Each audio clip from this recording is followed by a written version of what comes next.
আসসালামু আলাইকুম বাংলাদেশের জনগণ। আজ একটি প্রশ্ন আপনাদের সামনে ছুড়ে দিতে চাই। কখনো কি ভেবে দেখেছেন কেন বঙ্গবন্ধুই ডানপন্থী, বামপন্থী, মধ্যপন্থী, অতি বিপ্লবী সকলের প্রধান আক্রমণের লক্ষ্যবস্তু? কেন তারা নিজেদের নেতৃত্ব, নিজেদের অর্জনকে বড় করার চেয়ে বঙ্গবন্ধুকে ছোট করে দেখানোর প্রতিযোগিতায় নামে?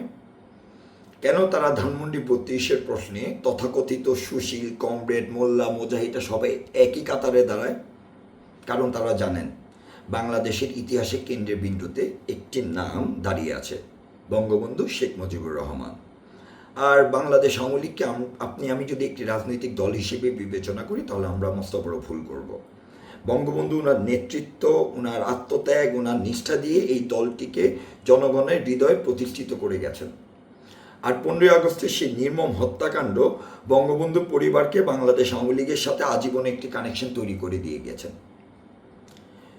বিগত 50 বছর ধরে যুগে যুগে বাংলাদেশ আওয়ামী লীগকে নিয়ে দেশি বিদেশি অনেক শক্তি চেষ্টা করেছে, অনেক ষড়যন্ত্র চেষ্টা করেছে। কেউ চেষ্টা করেছে বঙ্গবন্ধুকে ইতিহাস থেকে মুছে ফেলার, কেউ চেষ্টা করেছে বাংলাদেশ আওয়ামী লীগকে জনবিচ্ছিন্ন করে ফেলার, কেউ চেষ্টা করেছে ইতিহাসকে বিকৃত করে ফেলার। কিন্তু ফলাফল কি? ফলাফল বাংলাদেশ আওয়ামী লীগ বারবার ঘুরে দাঁড়িয়েছে, বারবার ছাই থেকে ফিনিক্স পাখির মতো পুনর্জন্ম নিয়েছে। কথা আছে না, কিছু কিছু আদর্শ, কিছু কিছু শক্তিকে পরাজিত করতে পারবেন, আদর্শকে কিভাবে পরাজিত করবেন? আর বাংলাদেশ আওয়ামী লীগ একটি আদর্শ। আর যারা ভাবেন বঙ্গবন্ধুকে আওয়ামী লীগ থেকে আলাদা করবেন, তারা ইতিহাস বুঝেন না। আর যারা ভাবেন আওয়ামী লীগকে বাংলাদেশ থেকে আলাদা করবেন, তারা মাটির শক্তি বুঝেন না। আর যারা ভাবেন শেখ হাসিনাকে আওয়ামী লীগ থেকে আলাদা করবেন, তারা সংগ্রামের ইতিহাস বোঝেন না।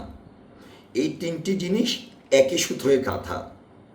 মনে রাখবেন, বঙ্গবন্ধু একটি নাম না, একটি ইতিহাস।